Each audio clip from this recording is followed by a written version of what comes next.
یہ نہ سمجھیں آپ صحت مند ہے تو اللہ راضی ہے، پیسے آ رہے ہیں تو اللہ راضی ہے، اولاد بہت ہے تو اللہ راضی ہے، بیوی اچھی ہے تو اللہ راضی ہے۔ یہ اللہ کی رضامندی کی علامتیں نہیں ہیں۔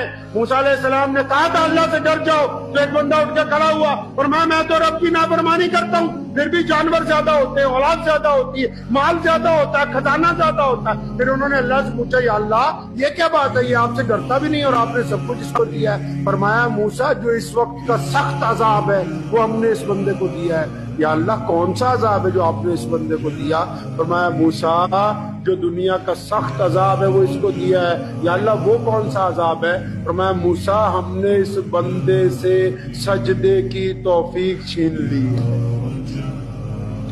اس کو سجدے سے محروم کر دیا ہے، یہ عبادت نہیں کر سکتا، دل سیاہ ہو گیا ہے۔